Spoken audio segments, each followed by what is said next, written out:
kita semua. Alhamdulillah, mari kita bersyukur kehadirat Tuhan Yang Maha Esa, Allah Subhanahu wa Ta'ala, atas segala limpahan dan rahmat yang telah diberikan kepada kita. Yang saya hormati Bapak Kepala Sekolah SMA Negeri 1 Lupakam, yang saya hormati Bapak Ibu guru, rekan sejawat yang bertugas di SMA Negeri 1 Lupakam. Nah, pada kesempatan ini izinkan saya melakukan sosialisasi atau mendiseminasikan terkait tugas modul 1.4 tentang budaya positif. Sebelumnya saya adalah Nazarul Ilham, calon guru penggerak angkatan 10 Kabupaten Deli Serdang dari SMA Negeri 1 Lupakam. Oke, yang mau saya sampaikan di sini adalah tentang menyebarkan pemahaman dan penerapan pengalaman budaya positif. Nah, ya sebelum kemari, Bapak Ibu izin saya ingin bertanya terlebih dahulu. Barangkali di antara kita di sini sudah mengetahui ya, kira-kira apa sih itu budaya positif? Ada yang mengetahui? Ibu Dwi? Kira-kira budaya positif apa yang Ibu ketahui? Kalau menurut saya budaya positif itu budaya yang dibuat dari dalam diri kita tentang keyakinan hal-hal yang positif untuk jauh lebih baik lagi ke depannya. Oke, garis merahnya adalah keyakinan positif yang nanti akan menjadi penguatan yang harus diyakini dalam dirinya, begitu ya, kurang lebih seperti itu. Ada lagi Bapak Ibu? As ya. Oke, nah jadi benar adanya salah satu daripada konsep budaya positif itu ya itu ya. Jadi artinya nanti ada hal-hal kegiatan-kegiatan positif yang harus diyakini dan harus diterapkan juga terkait apa yang mereka sudah yakini. Nanti ada hal kaitannya dengan peserta didik. Oke, selanjutnya. Nah, mengenai konsep budaya positif. Jadi mengenai budaya positif ini ada 8 poin yang akan saya sampaikan. Yang pertama adalah tentang perubahan paradigma belajar, ada nanti disiplin positif, kemudian nilai-nilai kebajikan, kebutuhan dasar manusia, motivasi perilaku manusia, posisi kontrol guru, ada keyakinan kelas, dan ada yang namanya segitiga restitusi. Nanti secara detail akan kita kupas tuntas satu persatu dari ke-8 konsep budaya positif ini. Oke, next. Nah, kita masuk yang pertama adalah tentang pembelajaran baru, tentang pembelajaran dengan paradigma baru. Nah, terkait tentang pembelajaran paradigma baru ini nanti ada kaitannya dengan pembelajaran yang berdiferensiasi, mana ini adalah merupakan pembelajaran yang dirancang berdasarkan prinsip pembelajaran yang berdiferensiasi sehingga peserta didik belajar sesuai dengan kebutuhannya berdasarkan tahap pengembangan sesuai teori psikologi modern yang berkaitan dengan nanti tentang profil pelajar Pancasila. Jadi artinya pembelajaran paradigma baru, di mana nanti pembelajaran itu nanti ada namanya istilah student center, ya, student center dan teacher center, di mana ini merupakan salah satu nanti ada kaitannya dengan pembelajaran yang berdiferensiasi. Nah, jadi berkaitan dengan student center atau teacher center, pembelajaran yang berpusat pada guru dan pembelajaran yang berpusat pada murid. Kira-kira Bapak Ibu ada yang mengetahui pembelajaran student center itu seperti apa? Pembelajaran teacher center itu seperti apa? Ada yang ingin menyampaikan pendapat? Ibu Ajijah? Kalau student center itu biasanya belajarnya berpusat pada guru, student center berpusat pada siswa. Kalau teacher center berpusat pada guru. Oke, ada lagi? Pas ya? Nah, jadi benar adanya bahwa tentang pembelajaran paradigma baru yang harus kita terapkan itu adalah pembelajaran yang berpusat pada peserta didik, student center ya. Nah, jadi kalau selama ini kita jadikan siswa itu adalah objek yang benar-benar sebagai katakanlah sebagai sesuatu yang kosong sama sekali. Nah, dalam hal ini tidak seperti itu. Nah, jadi bagaimana kita nanti bisa dapat menerapkan pembelajaran yang berpusat pada peserta didik sesuai dengan apa yang dibutuhkan oleh peserta didik itu, di mana itu nanti berkaitan dengan gimana penerapan profil pelajar Pancasila ya. Kita ketahui bahwa profil pelajar Pancasila ada 6 pilar, salah satunya adalah beberapa diantaranya ada mandiri dan berkolaborasi ya. Jadi artinya nanti bisa menerapkan bagaimana siswa itu bisa saling bekerja sama, berkolaborasi dalam mengerjakan tugas. Jadi tidak mentok pembelajaran itu harus apa yang dikatakan oleh guru. Nah, itu yang dikatakan dengan pembelajaran dengan paradigma baru. Oke, selanjutnya. Nah, ini ada yang namanya miskonsepsi tentang teori kontrol ya. Jadi ada beberapa miskonsepsi tentang teori kontrol. Yang pertama adalah ilusi guru mengontrol murid. Nah, ini merupakan sebagai suatu kalau menurut saya ya. Kenapa? Karena sebenarnya kita itu tidak bisa mengontrol orang lain. Kita tidak bisa mengontrol murid. Yang bisa mengontrol orang lain, nah yang bisa mengontrol dirinya sendiri, yang bisa mengontrol peserta didik itu sendiri adalah peserta didik itu sendiri. Makanya nanti diperlukan adanya yang dinamakan keyakinan kelas. Keyakinan kelas itulah tadi nantinya akan sesuatu hal yang dapat mereka lakukan itu berdasarkan memang apa yang sudah mereka yakini. Jadi bukan adanya suatu keterpaksaan ataupun yang hal-hal lainnya. Ini maksudnya. Kemudian yang kedua adalah ilusi bahwa semua penguatan positif itu bersifat efektif dan bermanfaat. Ini juga merupakan sebagai miskonsepsi, artinya bahwa segala hal yang positif itu artinya begini. Misalnya kita senantiasa memberikan selalu pujian ya kepada peserta didik ya. Hal ini ternyata tidak begitu efektif, belum tentu efektif dengan selalu memberikan pujian, dengan selalu memberikan penghargaan yang berlebihan juga tidak baik sebenarnya untuk kita lakukan kepada peserta didik.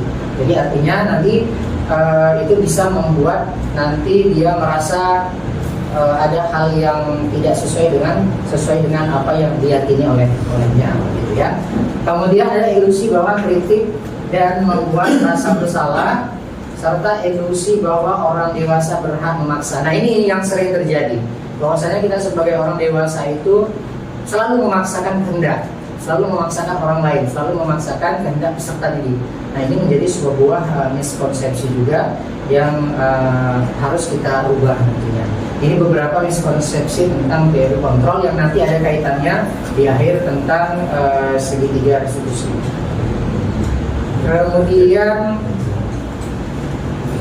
Kemudian yang kedua adalah disiplin positif, ya, disiplin positif. Bapak Ibu ada yang tahu tentang disiplin positif itu apa? Selama ini yang kita tahu disiplin itu aturan gitulah ya, kurang lebih seperti itu. Nah, disiplin positif itu apa kira-kira? Ya, Ibu Ajijah.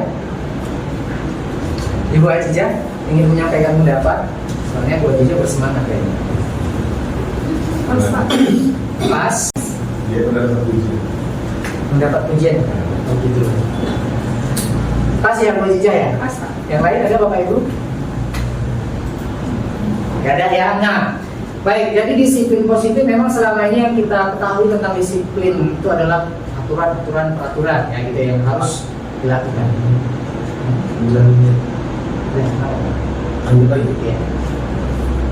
Oke. Kemudian disiplin positif ini disiplin berasal dari kata disiplina yang berarti adalah belajar. Jadi ternyata disiplin itu artinya adalah belajar ya. Disiplin mengacu pada disiplin diri yang memiliki tanggung jawab terhadap apa yang dilakukannya berdasarkan nilai-nilai yang diyakini. Kemudian disiplin positif merupakan salah satu cara penerapan disiplin yang bertujuan untuk menumbuhkan kesadaran peserta, memberdayakan peserta didik tanpa imbalan penghargaan. Nah, ini tadi seperti yang kita katakan bahwa disiplin positif itu kiranya nanti akan terjadi, terlaksana bukan adanya paksaan, bukan karena harus ada mendapatkan imbalan, bukan harus ada mendapatkan suatu penghargaan, tetapi disiplin positif ini bagaimana terbentuk memang benar-benar dari keyakinan dirinya, artinya dari intrinsik ya, berdasarkan dari atau internal ya, jadi keyakinan yang memang timbul dari dalam diri peserta didik itu sendiri, bukan melainkan yang sesuatu yang ada embel-embelnya, penghargaan, pujian dan lain sebagainya. Nah, ini kita sebagai pendidik, tujuan kita adalah menciptakan peserta didik yang memiliki disiplin diri sehingga mereka berperilaku mengacu kepada nilai-nilai kebajikan yang universal dan memiliki motivasi intrinsik dalam perubahan perilaku ke arah yang lebih baik. Nah, ini yang seperti yang saya sampaikan tadi, bahwa bagaimana disiplin positif itu terbentuk dalam diri siswa benar-benar dari dalam dirinya, bukan dari paksaan oleh orang lain. Oke. Selanjutnya, ini yang ketiga, nilai-nilai kebajikan. Nilai-nilai kebajikan, nilai yang disepakati bersama lepas dari suku bangsa, agama, bahasa maupun latar belakangnya. Ini merupakan contoh nilai kebajikan berdasarkan profil pelajar Pancasila, beriman dan bertakwa kepada Tuhan Yang Maha Esa, berakhlak mulia, berkebinekaan global, gotong royong, mandiri, kreatif dan bernalar kritis. Ini terangkum pada 6 pilar profil pelajar Pancasila. Ini termasuk daripada nilai-nilai sebuah kebajikan yang harus dilaksanakan. Kemudian ada namanya nilai kebajikan, toleransi, rasa hormat, integritas, mandiri, menghargai, saling menghargai, kemudian antusias, empati, keingintahuan, kreativitas dan lain sebagainya. Dan yang terakhir adalah keterampilan hidup atau life skill, yaitu nilai kebajikan berupa sesuatu hal yang dapat dipercaya, kemudian menjadi pendengar yang aktif, tidak merendahkan orang lain, dan memberikan yang terbaik dari dirinya. Ini merupakan sebuah nilai-nilai kebajikan nanti yang harus terbentuk di dalam diri peserta didik dalam menciptakan sebuah budaya positif itu, ya. Oke. Selanjutnya kebutuhan dasar manusianya selanjutnya ya. Nah, terkait mengenai kebutuhan dasar manusia, namanya manusia mempunyai kebutuhannya. Biasanya kebutuhan manusia apa ya? Ingin dicintai begitu ya, ingin disayangi begitu ya Bapak Ibu ya. Kira-kira Bapak Ibu ada yang ingin menyampaikan tentang kebutuhan dasar manusia? Pas ya. Nah, jadi kebutuhan dasar manusia ini adalah segala sesuatu yang dilakukan untuk mendapatkan apa yang kita inginkan. Segala sesuatu yang harus kita lakukan untuk mendapatkan apa yang kita inginkan. Itu merupakan sebuah kebutuhan, ya. Seluruh tindakan yang kita lakukan memiliki tujuan tertentu dan semua usaha terbaik yang kita lakukan adalah dalam rangka agar kebutuhan tersebut terpenuhi dengan baik. Nah, ternyata ada 5 kebutuhan dasar manusia, ya. Salah satunya di awal tadi ada ya, ingin dicintai, termasuk kasih sayang dan merasa ingin terima, ya. Satu persatu kita bahas. Pertama, bertahan hidup. Ini merupakan salah satu dari 5 dari kebutuhan dasar manusia, yakni bertahan hidup, yakni seperti makanan, pakaian, tempat tinggal, keamanan, kemudian kesehatan dan lain-lain. Ini merupakan sebuah kebutuhan dasar manusia. Kemudian kasih sayang dan rasa diterima, seperti kerjasama, menjadi bagian dari sebuah kelompok, rasa ingin diterima, dipedulikan, diperhatikan, disayangi dan dicintai, termasuk kurang lebih seperti itu, ya. Kemudian ada kebutuhan penguasaan berupa harga diri, keinginan untuk dianggap, memimpin, berprestasi, diakui dan didengar. Kebebasan, mandiri, memiliki pilihan dan lain sebagainya. Serta yang terakhir adalah kesenangan, seperti kebutuhan bermain, kebutuhan humor, kebutuhan untuk tertawa, ya, dan lain sebagainya. Ini merupakan sebuah 5 kebutuhan dasar dari manusia, ya. Oke. Selanjutnya ada yang namanya motivasi perilaku manusia. Nah, jadi yang namanya motivasi perilaku manusia ini ada 2 sumber, ya, dari internal dan eksternal, intrinsik dan ekstrinsik. Nah, mana yang lebih baik nanti akan kita ketahui di sini, ya. Nih, ada namanya motivasi ekstrinsik. Ini merupakan sebuah motivasi dari luar, seperti misalnya peserta didik itu melakukan sesuatu itu karena takut untuk dihukum, begitu ya, menghindari sesuatu yang tidak nyaman, itu artinya dari luar, ekstrinsik. Kemudian untuk mendapatkan imbalan, penghargaan ataupun pujian dari orang lain.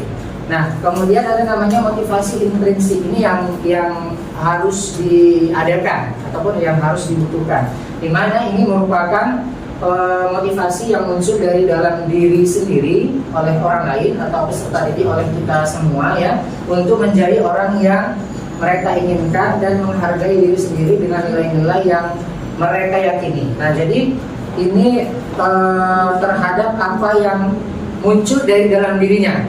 Jadi bukan karena melakukan sesuatu itu takut dihukum, ya ingin mendapatkan penghargaan dan lain sebagainya. Ini yang diharapkan sebuah motivasi perilaku manusia, yakni berupa motivasi intrinsik. Nah, bagaimana kita bisa membangun motivasi intrinsik itu? Membangun motivasi yang muncul dari dalam diri itu, yaitu melalui keyakinan positif atau melalui budaya positif yang sudah kita paparkan di awal tadi.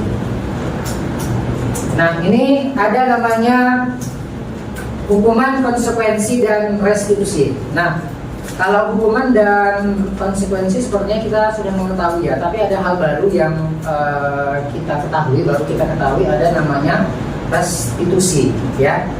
Kalau hukuman dan konsekuensi tidak perlu kita secara detail membahas. Nah, yang perlu kita ketahui adalah restitusi. Restitusi ini apa? Restitusi ini adalah proses menciptakan kondisi bagi peserta didik untuk memperbaiki kesalahan, di mana adanya proses kolaboratif yang mengajarkan murid untuk mencari solusi sendiri. Nah, jadi nanti ada kaitannya juga dengan sebuah kontrol diri, nanti ada kaitannya yang berkaitan juga dengan di awal tadi, bahwasanya ketika peserta didik itu memiliki suatu persoalan, suatu permasalahan, bagaimana peserta didik itu dapat menyelesaikannya dengan sendirinya, mencari solusinya dengan kesadaran dia sendiri. Ya, bukan karena kita beri hukuman, bukan karena adanya takut dengan konsekuensi yang dijalankan dan lain sebagainya. Oke, next. Nah, ini ada 5 posisi kontrol guru ya. Nanti akan kita ketahui bersama bahwa kita berada di mana. Kita sebagai pendidik, sebagai guru, kita berada di posisi kontrol yang mana sih, seperti itu ya.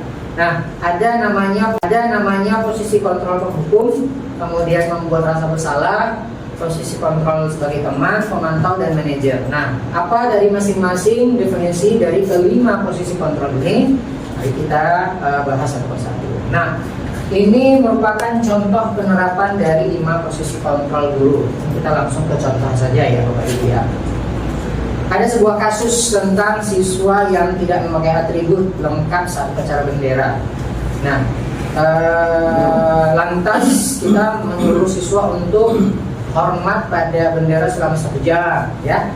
Kemudian beberapa kali, ini maksudnya adalah beberapa kali kan sudah Bapak katakan harus memberitahu kamu selalu saja mengecewakan. Nah, ini merupakan salah satu posisi kontrol sebagai penghukum.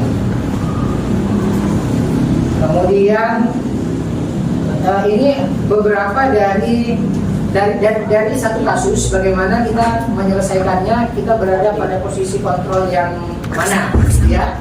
Kemudian ini ada yang penyelesaiannya seperti ini. Ayo dong ikuti aturan sekolah, tolong bantu Bapak atau Ibu ya, sekali ini sudah tidak apa-apa, lain kali jangan sampai berbuat lagi seperti ini.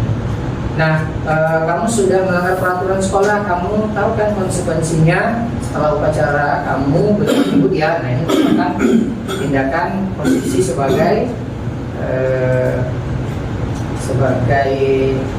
teman atau sebagai pemantau. Kemudian ini ada yang terakhir sebagai posisi manajer. Apakah kamu tahu kesalahanmu? Kira-kira bagaimana kamu memperbaiki kesalahanmu? Nah, jadi dari satu kasus yang ada, kita bagaimana menggali permasalahan siswa tersebut dengan salah satu dari 5 posisi kontrol yang ada. Nah, nanti kita akan mengetahui posisi kontrol yang mana sih yang lebih efektif, atau posisi kontrol yang bagaimana sih yang ada dalam diri kita sebagai guru. Kita akan mengetahui itu. Oke. Saya mau tanya ya pada Bapak Ibu, posisi kontrol apakah aku? Ya.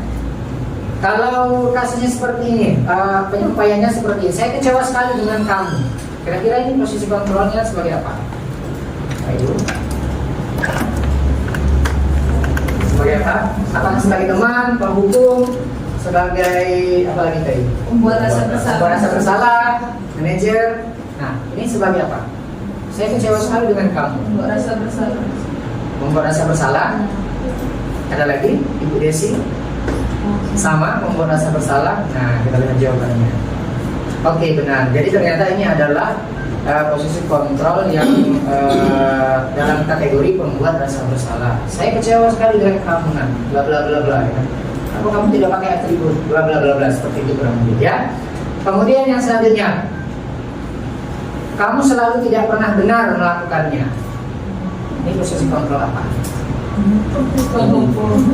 Hukum ya. Ya, kita lihat. Nah, ya ternyata ini adalah penghukum. Penghukum ini biasanya indikatornya adalah menghardi ya. Menghardi itu apa ya? Menghardi, menjas gitu ya, atau menunjuk itulah ya kan. Kamu ya tidak pernah, selalu tidak pernah benar melakukannya. Kurang lebih seperti itu. Kemudian yang selanjutnya, apa rencanamu untuk menyelesaikan masalah ini? Misalnya, ini posisi apa? Posisi manajer ya, kita lihat.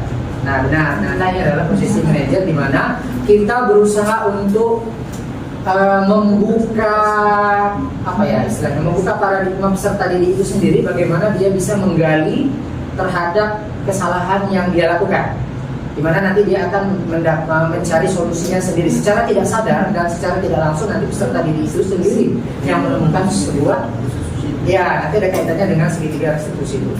Karena secara tidak langsung nanti dia merasa telah menemukan solusinya, ya. Dengan apa? Dengan pertanyaan-pertanyaan yang kita lontarkan yang sesuai ya. Rencana untuk menyelesaikan masalah ini. Kamu kok sering terlambat, misalnya seperti itu ya.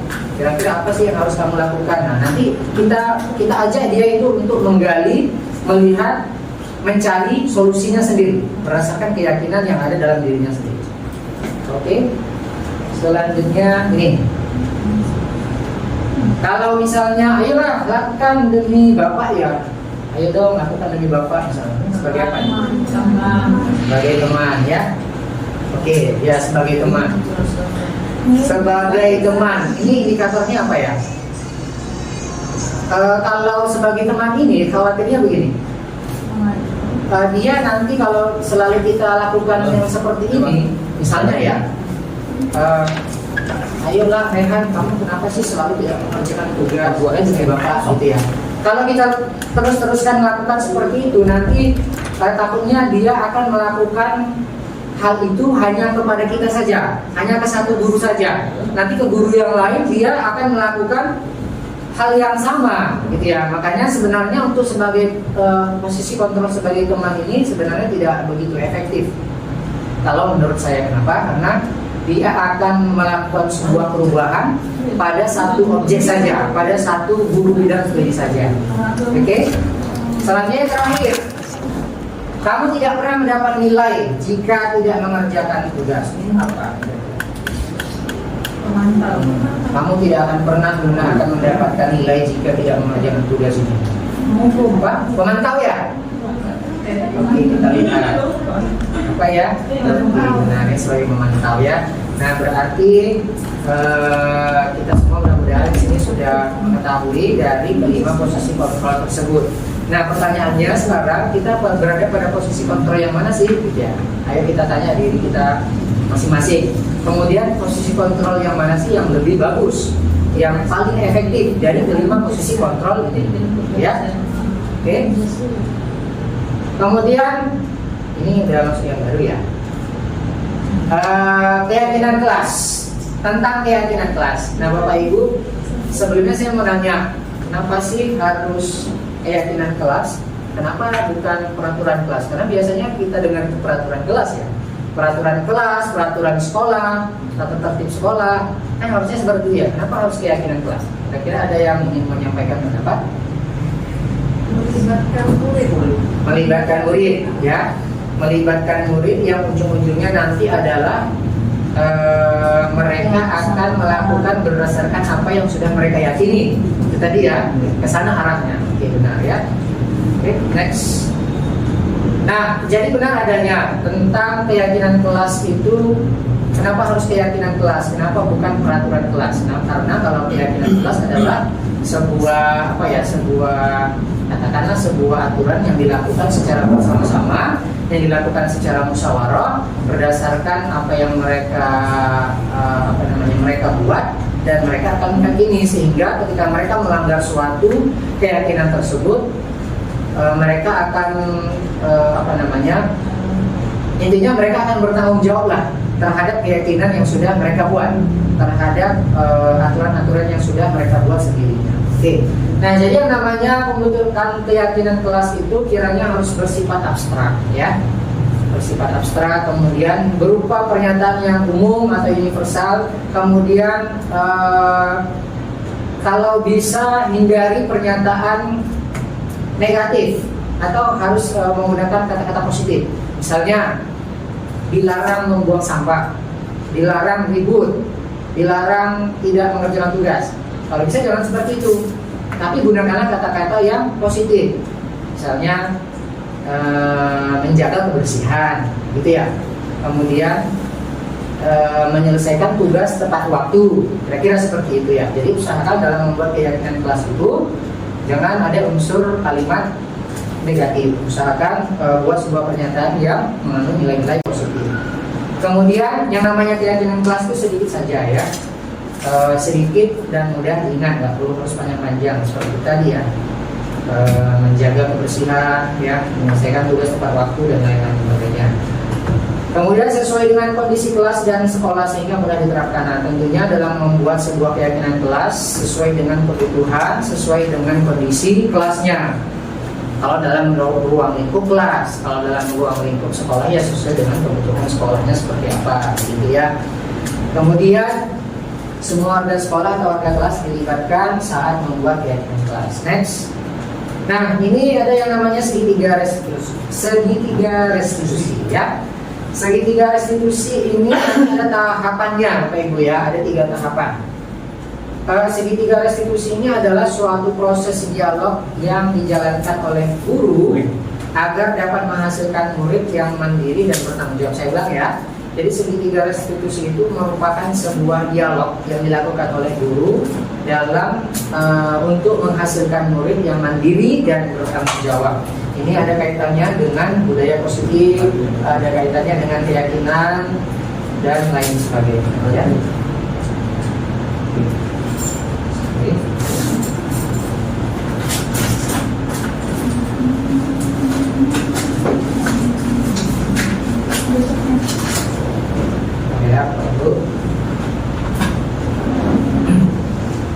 Nah, jadi ada 3 tahapan segitiga restitusi, ya. 3 tahapan segitiga restitusi. Yang pertama adalah menstabilkan identitas, kemudian validasi tindakan yang salah, kemudian menanyakan keyakinan. Nanti akan kita lihat yang dikatakan sebagai menstabilkan identitas itu seperti apa sih, ya. Kemudian memvalidasi tindakan yang salah itu seperti apa, begitu pun seterusnya. Yang jelas segitiga restitusi ini adalah sebuah kalau saya katakan sebuah metode yang dilakukan oleh kita sebagai guru dalam menyelesaikan suatu permasalahan siswa agar terciptanya karakter yang mandiri dan bertanggung jawab dalam diri peserta didik itu sendiri. Oke, sama ya tahapan segitiga restitusi. Kemudian next, nih yang dikatakan dengan menstabilkan identitas itu seperti apa sih ini? Pada tahapan menstabilkan identitas ini dilakukan berdasarkan prinsip membuat kesalahan adalah bagian dari proses pembelajaran yang nantinya akan menggeser identitas gagal ke identitas sukses. Selanjutnya tahap validasi tindakan yang salah dilakukan dengan berdasarkan prinsip setiap perilaku berupaya memenuhi suatu kebutuhan tertentu. Nah, jadi artinya validasi, menstabilkan identitas ini maksudnya misal ada kasus peserta didik yang ketika dalam pembelajaran itu kok sering ngantuk ya gitu, sering ngantuk bahkan tidur. Nah, coba kita panggil dia, kita cari solusinya dengan melakukan segitiga restitusi. Yang pertama kita lakukan adalah menstabilkan identitas. Seperti misalnya kita aja dulu ngobrol lah, istilahnya berdialog kepada peserta didik kenapa anak tersebut melakukan hal tersebut. Ya, kita gali dulu untuk menstabilkan identitasnya. Kemudian, ini apa ya? Ini berbuat salah. Nah, misalnya dengan melontarkan kalimat seperti ini ya, Dava misalnya ya, peserta didik, kenapa sih kamu ketika pembelajaran Bapak sepertinya sering ngantuk gitu ya? Kamu ngapain aja sih gitu ya? Nah, kita coba gali dulu dengan menstabilkan identitas, dengan menggali terlebih dahulu. Kira-kira berbuat salah itu wajar enggak? Ya, tidak ada manusia yang sempurna. Bapak juga pernah melakukan hal itu seperti itu ya. Oke, selanjutnya ini caranya saja. Ini validasi tindakan yang salah. Validasi tindakan yang salah adalah ini berdasarkan prinsip setiap perilaku berupaya memenuhi suatu kebutuhan tertentu. Misalnya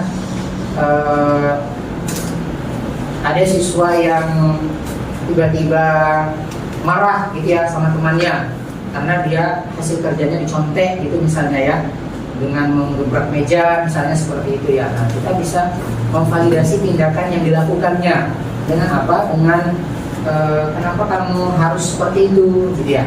Kamu pasti punya alasan tertentu ya dengan melakukan hal itu. Untuk saja misalnya kamu hanya melakukan itu tidak dengan memukulnya gitu, gitulah ya. Kita lakukan validasi terhadap tindakan yang dilakukan oleh peserta didik gitu ya. Kemudian ini menanyakan keyakinan. Ini kita next saja. Ini lebih enaknya kita bisa melihat sebuah tayangan ya barangkali. Ini ada sebuah kasus Bapak Ibu ya. Sebuah kasus pertama, satu kasus saja ya barangkali ya. Nih, Sakila tidak terima pekerjaannya selalu dicontek oleh temannya. Ia marah dan tidak bisa menahan emosinya. Berikut adalah skenario-nya. Oke. Layar dia. Coba lihat.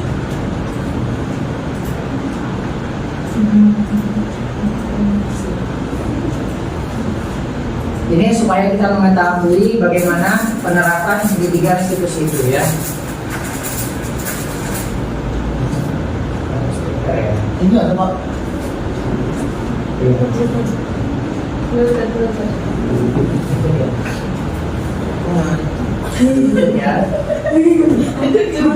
Oke.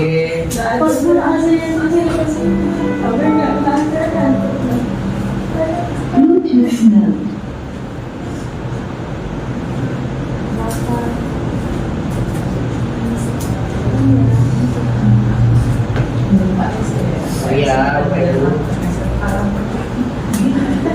Yang mana Pak? LP. Gini. Sini.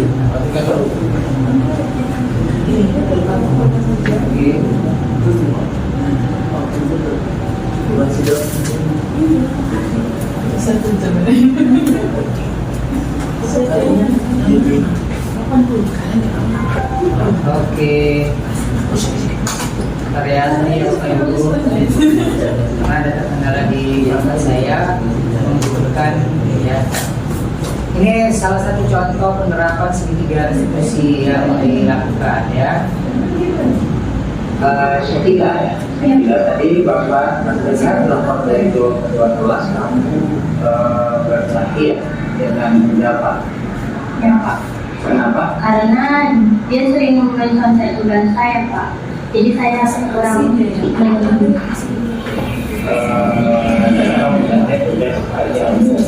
secara keseluruhan Hamil sendiri gitu Pak, dan Pak Izin. Jadi kan ada sedikit rasa kesal. Lantas kemudian Bapak dengar kamu sampai membuka meja gitu ya. Jadi jangan spontan Pak, karena di situ saya masuk karena kejadian itu nggak sekali 2 kali.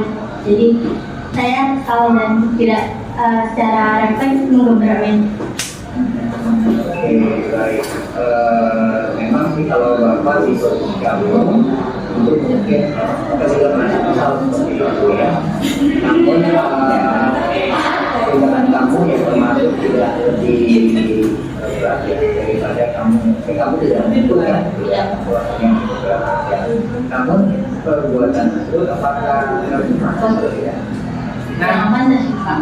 Maka sekarang karena itu melanggar daripada. nah, jadi yang dilakukan itu pertama tadi apa?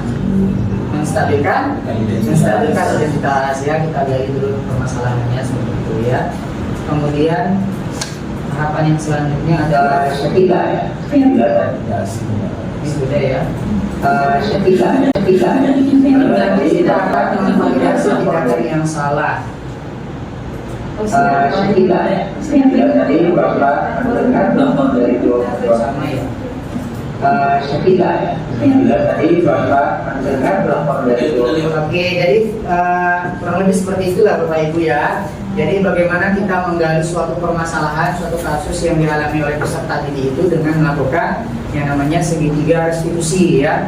Tadi kan kasusnya adalah ada peserta didik yang pekerjaannya itu dicontek ya kan.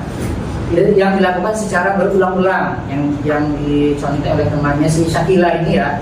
Jadi bagaimana kita menyelesaikan permasalahannya ya, karena kalau kita lihat kita mendengar laporan dari guru lain atau guru BK, dia sempat melakukan menggebrak meja gitu ya. Nah, jadi kita bisa menggali suatu permasalahannya itu dengan metode segitiga restitusi. Kita cari dulu permasalahannya apa, kita stabilkan identitasnya, kemudian kita yang kedua apa tadi? Kedua apa tadi Bapak Ibu? Memvalidasi tindakan yang salah ya, artinya kita tanya kepada peserta didik kira-kira yang dilakukan itu salah atau enggak gitu ya. Jadi nanti artinya secara tidak langsung dia akan menyadari tindakan yang dilakukannya itu ya. Kemudian yang terakhir adalah keyakinan ya. Nih, yang terakhir adalah tadi. Yang terakhir adalah nih, menanyakan keyakinan. Jadi artinya ujung-ujungnya nanti adalah peserta didik itu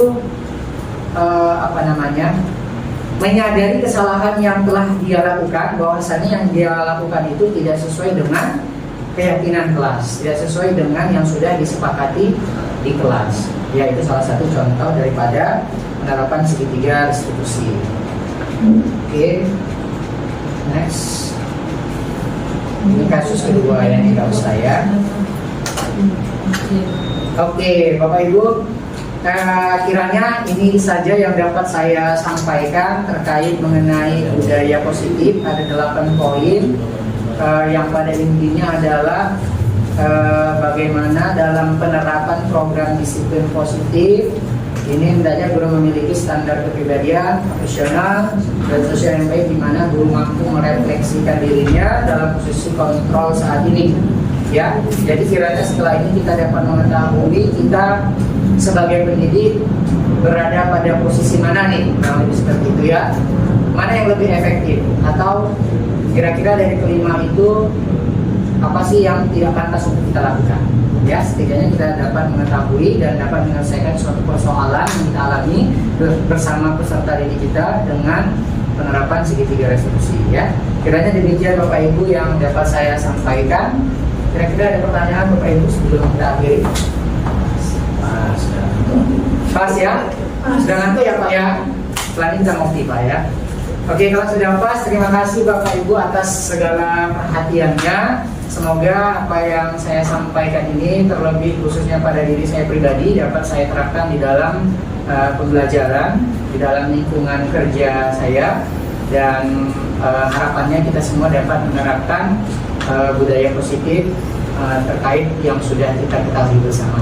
Demikian Bapak Ibu, terima kasih segala perhatian. Mohon maaf apabila ada kekurangan. Assalamualaikum warahmatullahi wabarakatuh. Waalaikumsalam warahmatullahi wabarakatuh. Mana Dijan ini? Telepon Dijan ini. Nanti kan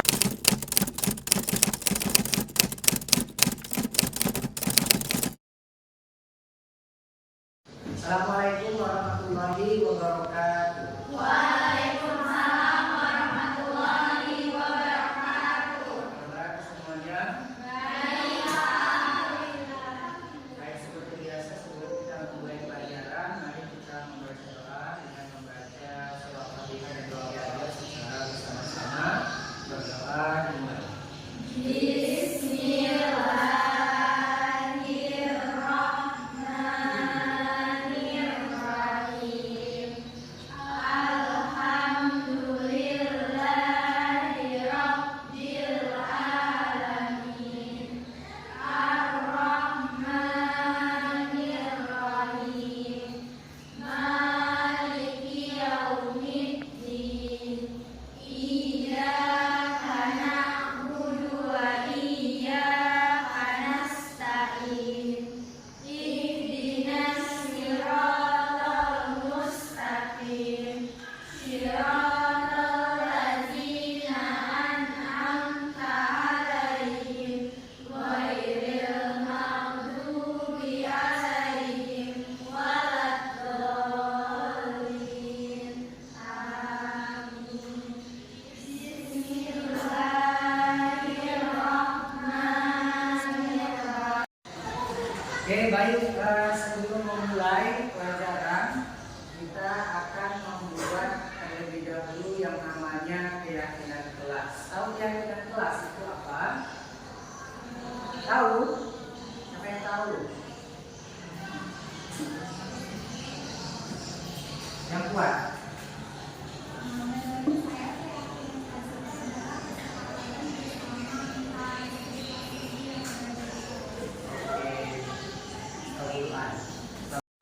Oke, Marsha mengatakan keyakinan kelas adalah kesepakatan, ya, kesepakatan kelas. Nah, beda nggak keyakinan kelas dengan peraturan kelas? Kan ada tuh, ada peraturan sekolah, ada peraturan sekolah, ya kan? Apa beda peraturan kelas dan keyakinan kelas? Apa bedanya?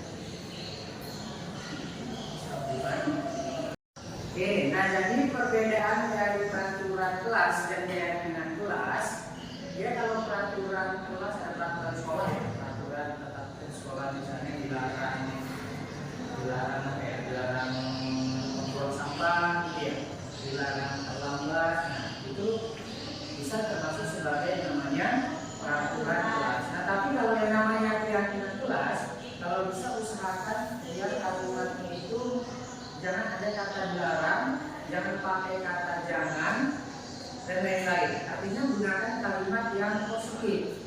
Ya, gunakan kalimat yang positif.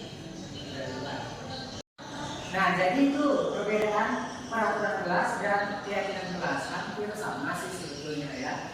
Nah, tapi yang namanya keyakinan kelas itu adalah kenapa dalam bentuk keyakinan? Karena dengan keyakinan akan adanya artinya sesuatu itu nanti yang kalian yakini sendiri, kalian buat sendiri, kalian yakini sendiri, dan kalian bertanggung jawab terhadap apa yang sudah kalian yakini, ya. Itu kenapa dia dikatakan sebagai keyakinan kelas, ya. Jadi kita harus bertanggung jawab terhadap nilai-nilai yang akan kalian yakini, yang akan kita yakini. Nah, keyakinan kelas ini biasanya dibuat tidak satu pihak, ya. Tidak gurunya saja, tapi kita semua yang membuat sebuah keyakinan. Supaya apa? Supaya aturan-aturan yang sudah kita yakini itu, karena kita yang membuat, kita semua yang membuat, maka kita akan bertanggung jawab terhadap apa yang sudah kita buat. Oke ya, saya. Nah, ini yang Bapak sampaikan tadi, ya. Seperti yang sudah dikatakan, hari ini kita akan membuat sebuah keyakinan kelas, ya. Nah, tadi sudah Bapak tanya siapa yang sudah mengetahui atau sudah mendengar yang namanya keyakinan kelas, ya. Jadi keyakinan kelas itu ya sama seperti peraturan kelas, ya. Tapi peraturan ini nantinya sebagai kata tertib, sebagai aturan yang harus kita jalani di kelas kita sendiri. Ya. Nah, kemudian seperti apa contohnya? Contohnya adalah kita akan membuat keyakinan kelas dalam bentuk kesepakatan. Jadi artinya keyakinan kelas yang akan kita buat itu harus kita sepakati, harus kita musyawarahkan terlebih dahulu supaya kita sama-sama enak, ya. Supaya kalian pun tidak ada rasa terpaksa dalam melakukan apa yang sudah kita buat, ya. Oke, selanjutnya, nah ini, jadi kita nanti akan membuat sebuah keyakinan kelas. Jadi kalian nanti bebas membuat 1 buah keyakinan kelas dari masing-masing. Ya, jadi harapannya dengan keyakinan ini nanti dapat menjadi kondisi kelas yang lebih kondusif, belajar kita pun lebih teratur dan sesuai dengan apa yang sudah kita harapkan.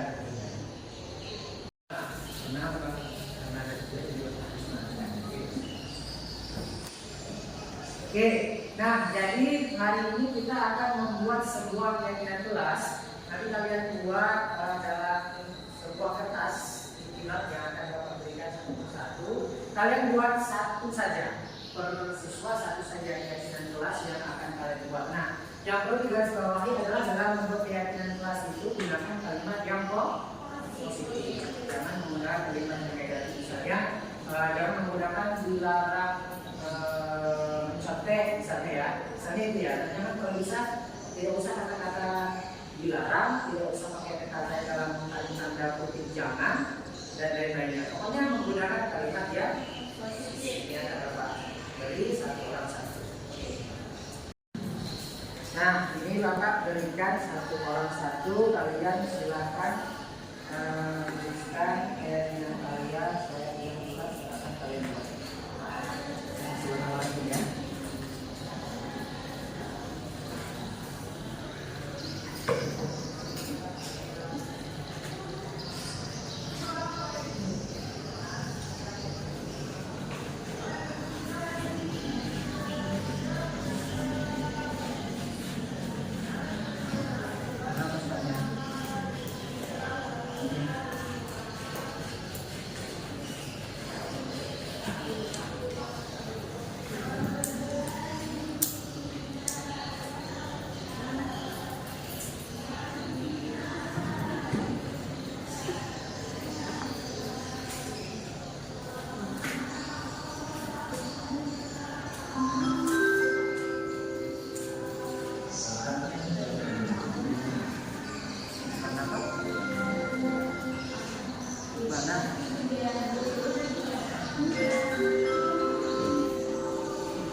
Siap? Yang belum siap Bapak lanjut. Kalau sudah siap silakan kamu maju depan bergantian dan datang ke ini.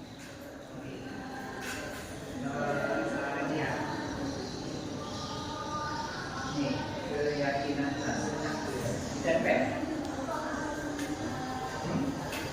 Coba aja. Kalau juga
meyakini betapa pentingnya sikap disiplin dan pendidikan untuk mencapai kemajuan di masa depan. Sepakat? Panjang ya, terlalu panjang ya.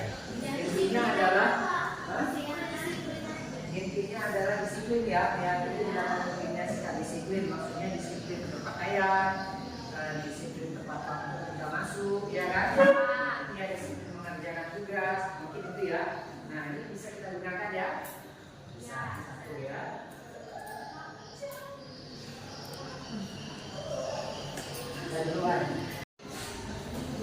Kemudian saling menghargai antara sesama.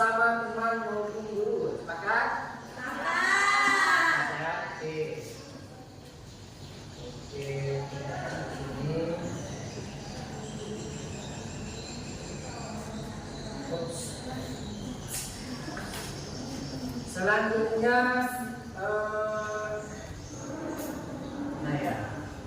nih membaca doa sebelum belajar. Sepakat?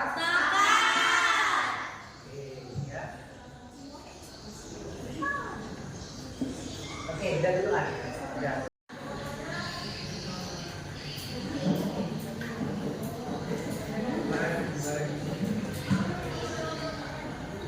Nah, boleh.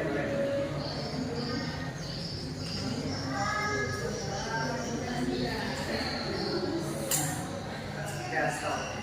Oke, dari beberapa keyakinan kelas yang sudah dibuat, kita ada di kelas 11 kita ada 25 orang, ya. Nanti kita temui ada 10 keyakinan kelas, ya. Karena yang lainnya ini, ya. Jadi inilah keyakinan kelas kita yang harus kita jalani, ya. Nah, ini nantinya karena ini sudah menjadi keyakinan kelas kita dan yang membuat adalah kita semua berdasarkan kesepakatan kita, maka kita harus bertanggung jawab terhadap apa yang sudah kita yakini atau apa yang sudah kita buat, supaya kegiatan pembelajaran kita berjalan dan berlangsung sesuai apa yang kita harapkan. Oke, ya. Nah, karena kita sudah membuat sebuah keyakinan kelas yang telah kita sepakati bersama untuk sebagai sebagai bahwasanya kita telah melakukan hal tersebut, Bapak perlu tanda tangan dari kalian bahwasanya kalian turut serta meyakini apa yang sudah kita buat. Jadi silakan satu persatu maju ke depan untuk menandatangani hasil kesepakatan kelas.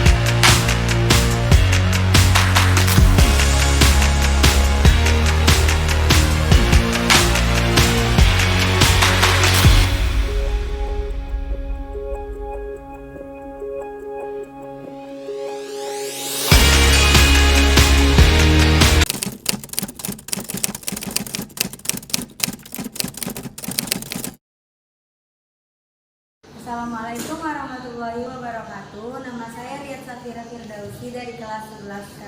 Assalamualaikum warahmatullahi wabarakatuh. Perkenalkan, nama saya Marsha Yovani Lubis dari kelas 11K.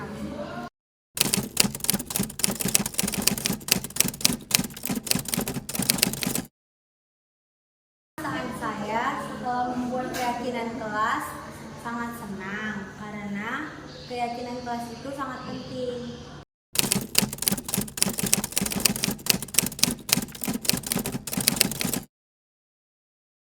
Jadi kenapa keyakinan kelas itu sangat penting? Supaya ada kedisiplinan di dalam kelas. Nah, perasaan saya setelah membuat keyakinan kelas, saya merasa lebih terbuka untuk saling bekerja sama antar teman sekelas untuk mewujudkan keyakinan kelas agar suasana kelas dapat menjadi lebih damai dan tenang. Menurut saya, keyakinan kelas sangat penting karena agar satu teman dengan teman yang lainnya dapat menjalankan tanggung jawabnya masing-masing dengan penuh keyakinan dalam dirinya tanpa ada paksaan apapun. Assalamualaikum warahmatullahi wabarakatuh. Perkenalkan, nama saya Muhammad Farhan dari kelas 11K. Kali ini saya akan menyampaikan bagaimana pandangan saya mengenai kesepakatan kelas. Respon saya terhadap kesepakatan kelas itu sangatlah memberikan dampak yang banyak bagi siswa. Tidak hanya menimbulkan rasa tanggung jawab, namun juga kepercayaan diri yang lebih antara siswa dengan siswa yang lainnya. Saya berpikir kalau keyakinan kelas itu juga sangat penting dilakukan sejak dini.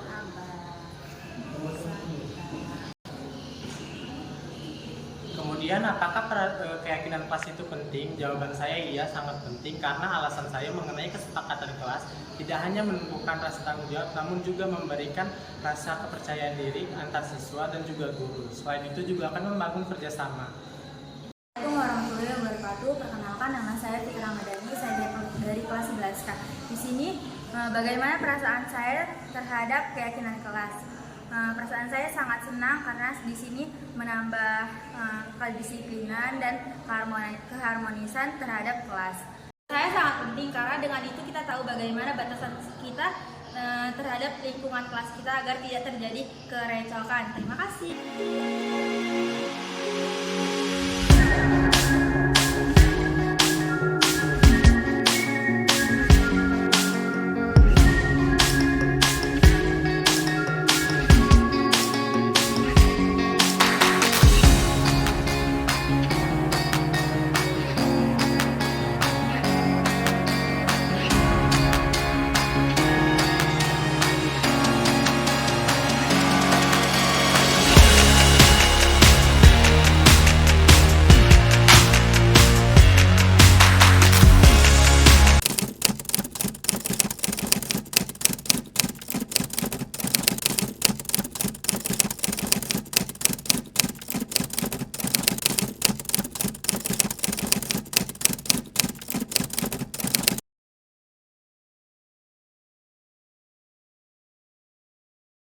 Syakila ya. Syakila tadi Bapak mendengar laporan dari ketua kelas kamu berkelahi ya dengan Dapa. Ya Pak. Kenapa? Karena dia sering mencontek tugas saya Pak. Jadi saya kurang menerima. Dapa mencontek tugas pekerjaanmu. Ya, secara terus menerus Pak. Secara terus menerus dengan paksaan atau Ngambil sendiri gitu Pak tanpa izin. Jadi kan ada sedikit rasa kesal. begitu. Lantas kemudian Bapak dengar kamu sampai menggebrak meja begitu ya? Tindakan spontan Pak, karena di situ saya kesal karena kejadian itu nggak sekali dua kali. Jadi saya kesal dan tidak secara refleks menggebrak meja. Oke, baik. Memang sih kalau Bapak di posisi kamu, tentu mungkin Bapak juga merasa kesal seperti itu ya.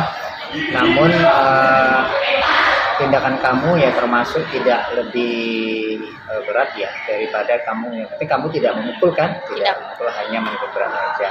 Namun perbuatan tersebut apakah menurutmu pantas atau tidak? Kurang pantas sih Pak. Kurang pantas kan, karena itu melanggar daripada keyakinan kelas kita kan? Iya Pak. Selain itu kenapa kok kurang pantas? Karena kan lebih masih bisa negur, harusnya bisa menegur dengan lebih baik. Oke, dan bisa saling menghormati, intinya seperti itu ya. Ataupun kamu bisa harusnya lapor aja ke Bapak atau ke guru BK kan begitu ya. Jadi tidak harus sampai menggebrak meja seperti itu ya. Tapi ya memang kendati pun demikian, kalau Bapak di posisi kamu pun ya mungkin bisa jadi seperti itu, tapi itulah kita harus bisa mengontrol emosi karena ada tindakan yang lebih halus lagi untuk dapat kita lakukan, kurang lebih seperti itu. Jadi lain kali untuk tidak seperti itu lagi ya, barangkali bisa dilaporkan ke Bapak atau ke guru BK kalau terjadi contek ataupun ya sering mencontek lagi sama kamu gitu ya. Ya Pak, maaf ya Pak. Oke. Saya melakukan kesalahan. Oke, jadi nanti untuk tidak terulang lagi ya. Ya Pak. Oke, sudah silahkan kembali ke kelas. Makasih Pak. Assalamualaikum warahmatullahi wabarakatuh. Saya Sakila dari kelas 11H.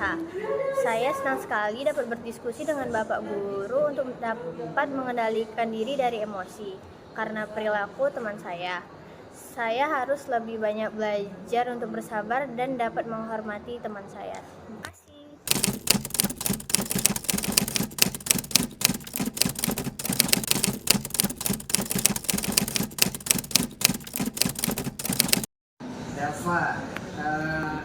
Dapa, Bapak mau nanya sesuatu sama kamu. Kalau Bapak perhatikan ketika setiap pembelajaran, khusus di pembelajaran sama Bapak lihat Bapak perhatikan kamu sering sepertinya ngantuk, dan sekali mau tidur. Kenapa? Bapak, saya tidurnya terlalu larut malam, Pak. Kenapa kok bisa tidur telat malam? Ngapain aja? Contohnya kayak seperti main game atau main warnet gitu Pak. Main game, main warnet sampai jam berapa itu? Paling lama itu jam 3 atau jam 2 lah Pak. Jam 3 sampai jam 2. Nah, lantas sekarang Bapak tanya, yang kamu lakukan itu sebagai, kamu sekarang sebagai seorang siswa kan? Siswa tugasnya ngapain?